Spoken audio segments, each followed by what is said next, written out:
Hello and welcome to the game day edition of What's Next with Joey McGuire and Robert Giovanetti. Joey, this is our first one to do on a game week. Pretty excited. God, that just was like music to my ears. I was going to tell you need to say it again because, we've been talking about this team a lot. And now it's time to – we got work to do this week to keep getting better, but it's time to get ready to go play a game. We're going to give you the depth chart, which I know a lot of people are looking forward to, but – at the kickoff luncheon Thursday, it was great. A lot of great Red Raiders. Right. Your new guys got to see what that's like. You guys go through a mock game weekend on Friday. We had Knights of Columbus on Saturday. We had Meet the Red Raiders on Saturday.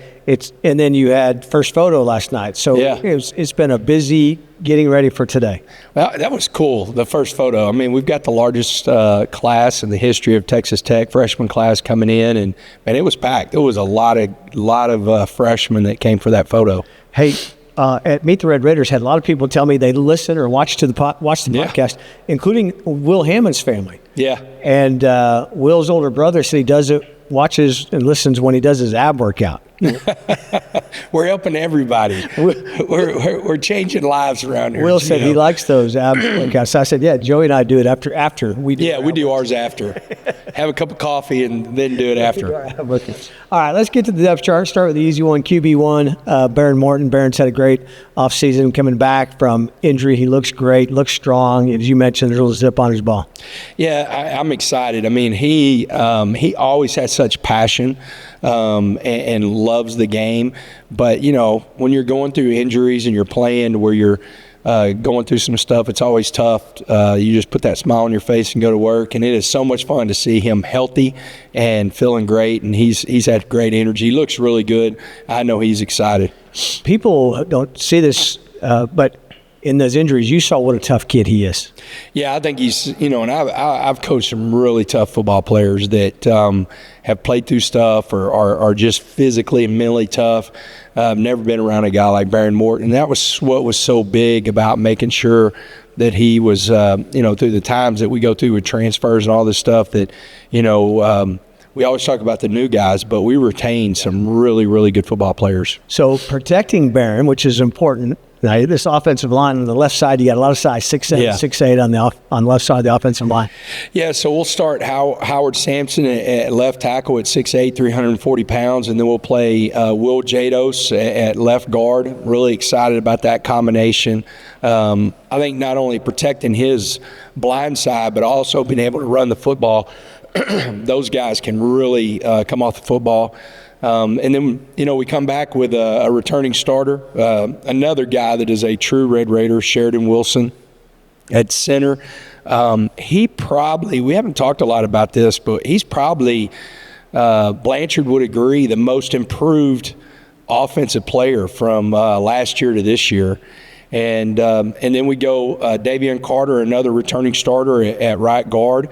And then a young redshirt freshman is going to get a start at right tackle, Jacob Ponton, another 6'7", 300-plus pound guy. And he started against Arkansas in the bowl game at left tackle. So excited about those guys. It'd be funny, right? 6'8", 6'7", 6'5", 6 foot, then back up. Yeah. So Barry have to look that way maybe. Yeah, well, and the 6 foot guys is – he's only 295, right? And he's so different, man.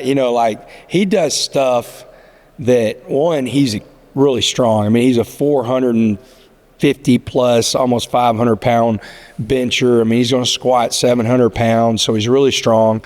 He wants to be a coach after he gets through playing, so he's got a really high football IQ. But he does stuff that I don't know. I want to say in the last 2 years, it might be 3, but the last 2 years, he's given up 1 sack in college football. That's pretty impressive. Yeah, it's really impressive. On that same line, tight ends, you mentioned this is a great group. You guys have always seemed to have a good tight end group here. Yeah, it's really important. We put a lot of stock in having some really good tight ends. We want athletic tight ends because you're going to see them in a lot of different places, and we've got a good room, some old guys and some young guys, but the 2 guys that are going to get the majority of that tight end room are John Carlos Miller. He's a returning player for us last year that played a lot, and then TC, Terrence Carter, who's a transfer. Those 2 guys not only do they do a great job in the run game, but they are so athletic and they have really good hands. Yeah, I saw John Carlos make some great catches so far. I mean, he really, you get it to him, he's going to get his hands on it. No doubt. And they're big and both can run the open field. Again, another talented group. You just talk about your wideouts just across the board, right? You've got a lot of talent, a lot of guys going to see playing time there. Yeah, you got Jason Llewellyn, and then you got Trey Jackson, a redshirt freshman that we're really high on coming in from South Oak Cliff and South Dallas. When you look at a guy like Coy Aiken, how easy to take a guy like that for granted, right? But he just makes big play after big play. Whenever you talk about Barron and Sheridan, and there's a lot of guys like this. Coy Aiken's a Red Raider, man. He loves this place. He bleeds it. But man, he's another really tough guy. I mean, he's a guy that has played through some stuff, and we're moving him into the slot, and so really excited about what he can do in that position. At X, we had a mic'd up on him last week, Reggie, and funny guy too, right? But great player. Pure energy, man. He is hilarious, and he's like that. Like everybody's like, well, he's mic'd up, he's talking more, all this stuff. No, that is Reggie. I mean, he is going to talk and have energy through practice. The one thing that if you look at us, we have some really big receivers. Whenever you're talking about Reggie, Coy, and then you bring Caleb Douglas in, and then you talk to tight ends. I mean, I think the shortest guy in that room, I don't know exactly what we have on the listed, but, you're probably talking about 6'2" to 6'3" is maybe the smallest guy. We don't have the traditional, in the starting lineup, maybe a traditional shorter slot. We have big guys on the field that can really catch the ball, but can be really physical in the run game and in the perimeter screen game. Coy kind of he really looks like he's put on some weight. He's a bigger guy too. Yeah, he looks good. Yeah. Really good. Trying to think again, running back. We talked a lot about running backs. Yeah. Here and again, got a good group. Lost Q, but still feel good about where you are. Yeah, Q's getting ready to have surgery, and that's a good thing. We want to get rehab started as quick as possible. But we got two really good guys that have played football, that played as freshmen. We didn't get to redshirt those guys.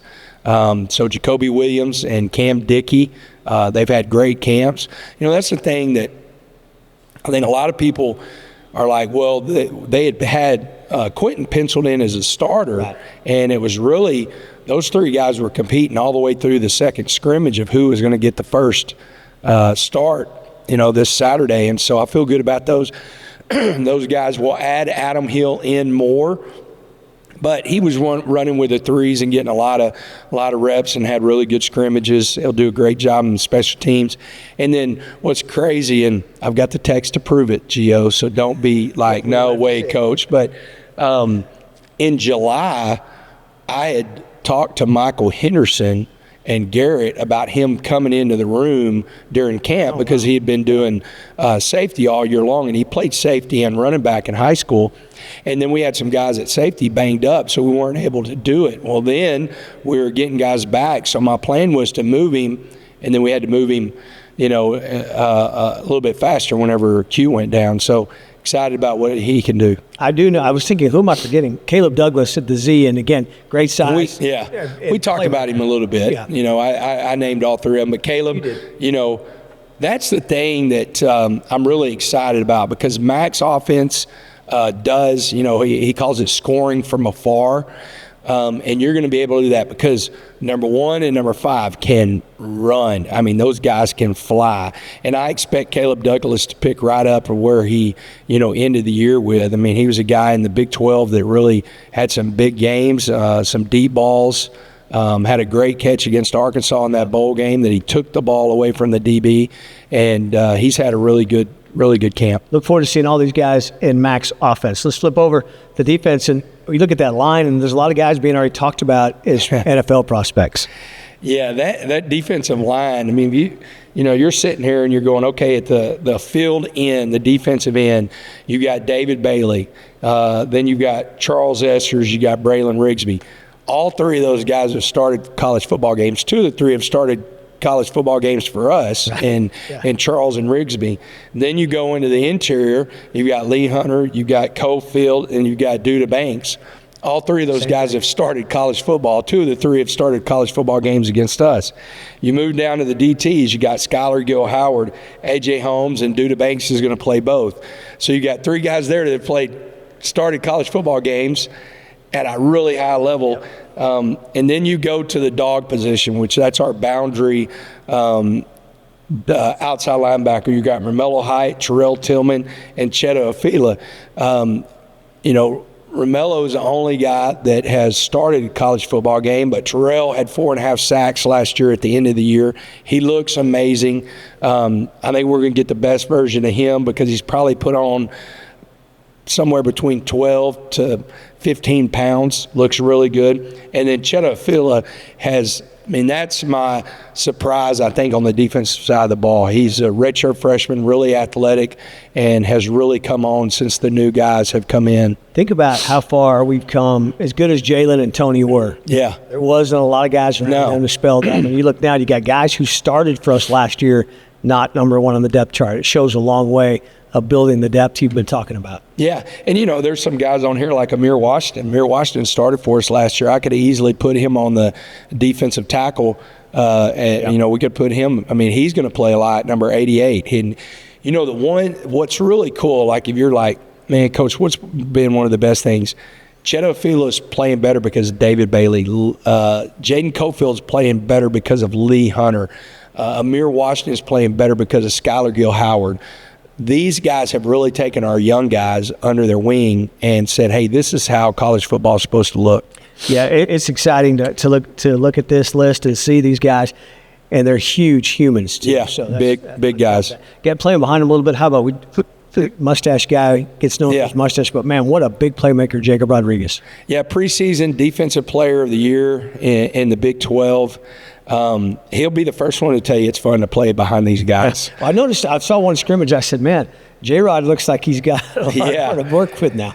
Yeah, that was one thing. It was funny when we were talking about the transfer portal and the vets, they were in the loop because they were helping recruiting these guys. And as we were bringing these D-line in, Jacob just had this smile on his face like, Coach, I feel pretty good about being covered up and being able to run to the football. Yeah, it's going to be good for him. Yeah. We're going to talk about this next guy. I think you're going to see a resurgence of Ben Roberts. If you go back, he was freshman All-American. You talking about somebody that looks like Captain America. He's 240 pounds. This defense has really allowed him to play fast. So I think you're going to see the best version of him. He's fixed to go to another level. Yeah, excited to see. Ben, as you mentioned, a lot of talk about him 2 years ago. Yeah, and good to see him back on top of the depth chart. And then Bryce has really given a lot to this program. He looks pretty good too. Yeah, he does, man. He, another guy. I talk about Barron being a tough guy. Better be careful because there's a tough guy on that side of the ball. Bryce Ramirez. He feels great. It's probably as healthy as he's been since his injury against North Carolina State. My first year, running well. The thing I love about Bryce is he can play both of those linebacker spots. So, he'll step right in. He's very vocal and a leader on the field. A guy that's been the talk of the camp, you got him at star, John Curry. Yeah, local Lubbock guy, the third toughest person in his family for sure, maybe fourth, because his granddad was just an incredible player and played for San Francisco, and his mom was a great basketball player for us. John is one of those guys, we're going to play him at both. We've got a couple of packages for him. But he's really athletic, can run to the football, and just a huge, just a high football IQ. That's what it's allowing him to play out there in space, and he's a tackling machine. It's cool. I'm going to go back to the linebacker position. Just think about how many college snaps the front seven have whenever you're talking about that defensive line. For sure. and then those two linebackers, well, three linebackers. We talked about Bryce. How many college snaps? The experience that we have on those front seven's pretty impressive. Yeah, it gives you a lot of optimism when you look at that. Let's look at the corners again. Added depth in the secondary, and especially at corner. Yeah, we don't have as many oars on this depth chart as we've had in the past, but we have some in that spot. I think we'll play all 6 of our guys a lot throughout the year. But we'll start off, Bryce Polak. We'll start off at one corner. I've talked a lot about Balfour.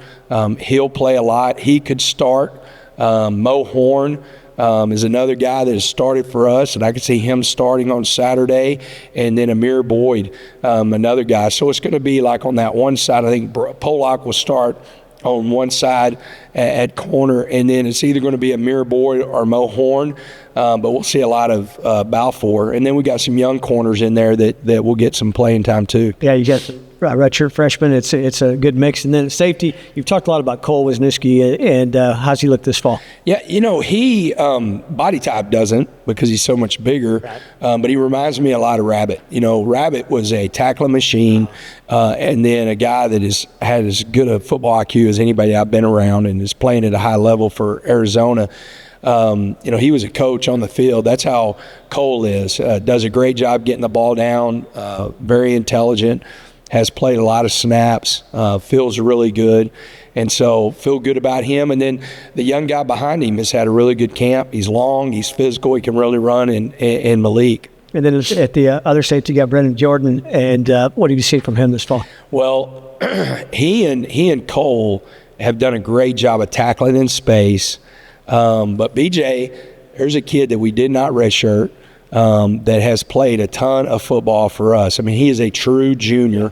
He's a guy that I think you maybe will not notice it in his pads because he's about the same weight as he's been since he's been here, but a guy that's really transformed his body, a lot more muscle, is leaned out and can really run. And he's just that steady guy in that room. He's a guy that's constant, that's done a great job for us. All right, let's talk about KP's group on special teams.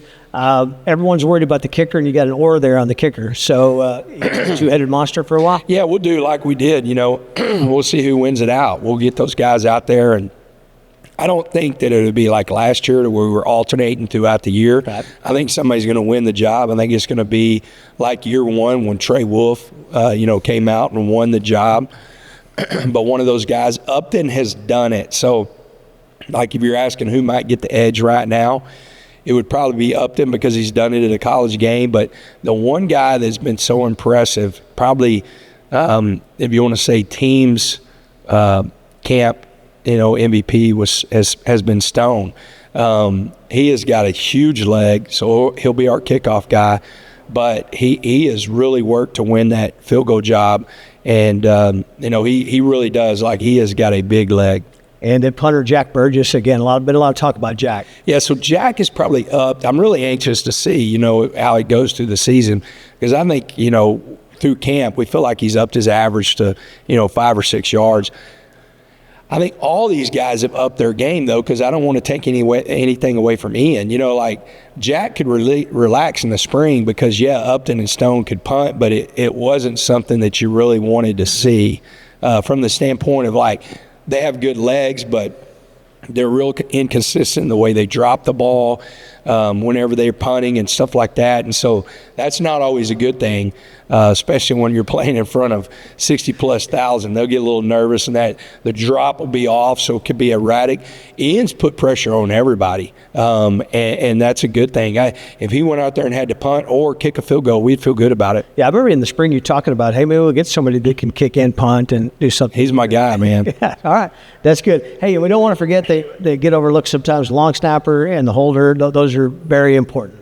Yeah, so Rylan and Jason will get some. They've been going back and forth of who was better at field goal, who's better at punt.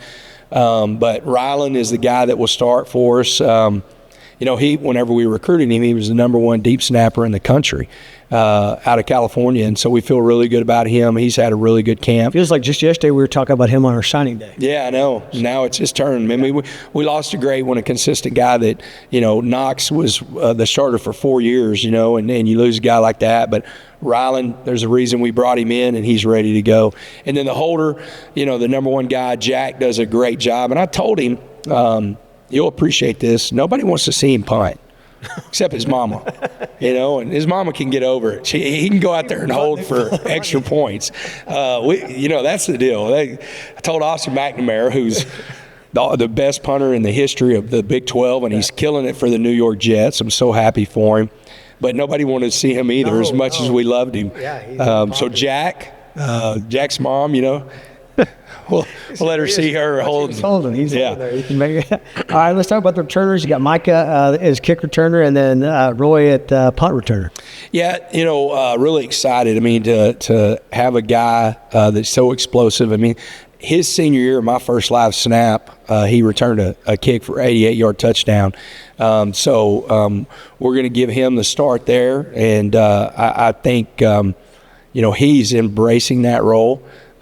He's embracing all his roles. He's had a great camp, quietly, a really, really good camp. I mean, he's been in the mix of different playing ones and twos. And then Roy Alexander, it was funny whenever we were recruiting him, I was talking to him about special teams, and they were like, well, in the past they really haven't let me because I was the number one receiver.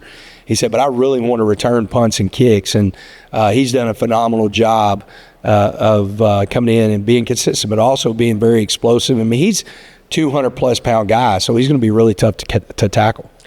Is there anybody, as we finish this up, that not as a negative, but you're surprised to see on here because you said, wow, they've really accelerated faster than maybe I would have thought? I'm really going back to the kicker. Stone has done a great job, and it's so the joke with Stone early is he would kick everything and make everything until I came out.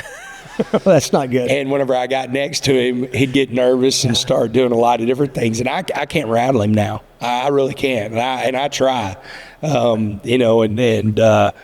So he's a guy that's been a really big surprise.